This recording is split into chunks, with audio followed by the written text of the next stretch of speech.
Mga buddies, ngayon na-charge na natin yung aparato ng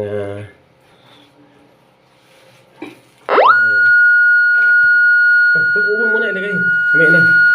Muna. Ayan. So, ilagay kasi yung hammer.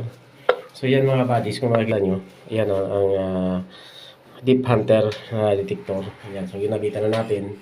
Japanese one ay kaya niya tagusin yan kasi yung Japanese one, mayroon siya anti-radiation. Ito, yung sa pag ganito mga buddies, yun, mayroon na tayo Deep Hunter. So, ang Deep Hunter kasi, kaya nito harangan, hindi siya makakatagos. Itong kakaiba ng Japanese one at saka yung metal detector na Deep Hunter, mga detector natin. Kasi, papaliwanag ko lang sa iyo, kung makikita nyo yan mga buddies, ang layout na yan ay bawat layer, mayroon yan itim.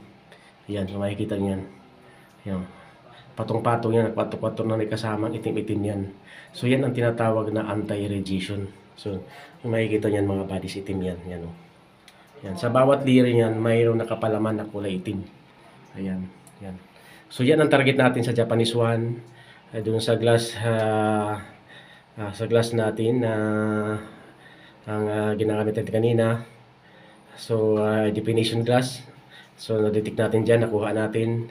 Ang Japanese one nakuha natin. So ito ang detector ay kakaiba kasi nahihigop siya dyan, hinaharangan yung detection niya. Dyan lang siya mismo sa anti-radiation. So meaning, ibig sabihin, hindi siya nakakatagos. So yung isang gamit natin na kailangan niya ma-check natin lahat. Pero ang Japanese one, kaya niyan tagusin. At saka yung glass definition, kasi yung aura ay ito. Makikita niya doon sa nagbibilog siya, makikita yung aura. Pero ito, hindi niya kaya tagusin kasi mayroon anti-radiation. Makatulad yan, yung makikita nyo mga buddies, yung guhit-guhit na yan. Sa bawat pagitan ng guhit na yan ay kulay itim yan. So yan ang tinatawag na anti-radiation. So ito mga buddies, kung makikita nyo, hindi siya gumagana. Ayan. Check natin ha. Ayan o. So wala siyang detection.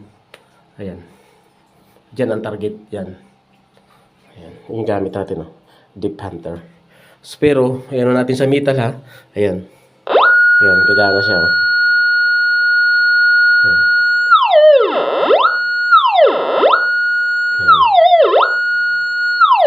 So, papalo siya, mga buddies. Dito nga, pagdating dito sa target na kulay pink na yan, na semento, ay hindi siya makakatagos gawa ng, kung makikita nyo ng guhit-guhit na yan, ay mayroon yan pagitan na kulay itim. Yan ang tinatawag na anti-radiation. So yan mga buddies ang gamit ng Japanese one at saka yung ginamit ko kanina. So yan, itong detector na ito, yan sa metal gumagana siya. Ayan. So yan mga buddies ang kakaiba. So kailangan lang makuha lang yung anti-radiation sa kanya mahagip yan. So kaya niya tagusin. Sobrang kapal naman kasi mga buddies kung makikita nyo bawat guhit na yan ay anti-radiation yan. Ayan. So yan mga buddies, kung bago ka ba sa YouTube channel ko, mag-subscribe ka na dyan para ma-update mo lahat ng area na pinupuntahan ko. So nandito tayo ngayon, makita nyo naman na ating detection. Hindi niya kaya ma-detect. Ayan, gawa ng mga anti-radiation na yan. Ayan, ayan, gumagana yan. Oh, ayan. So malakas ang signal niya. Ayan hindi ayaw. Ayan. Dito sa taas natin. Wala siya. Kasi puno siya ng anti-radiation.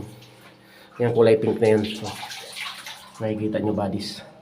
Okay mga buddies, kung bago ka pa lang sa YouTube channel ko, mag-subscribe ka na dyan para ma-update mo lahat ng area na pupuntahan ko.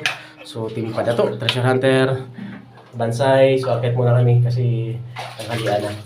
Ngayon ang araw na sa November 22. Ayan mga buddies. 23. Ay, 23 ba ngayon? Oo. 23 pala ngayon. So ngayon, nandito tayo sa area ng Pangasinan. Saturday and Sunday lang tayo pwede mag-ikot sa mga area natin. So shout out dyan sa mga nag-subscribe. Ayan, nandito tayo ngayon. Mag-ano tayo. Ayan. So nahigop na siya kasi hindi na okay kasi yung yan. Okay mga buddies, sakit muna kami at mananghalian kami kasi time na kainan muna. 12 o'clock respeto dito sa area na to, sa ilalim. Okay, the Bansay. Thank you for watching. Team Padato, Treasure Hunter, Bansay.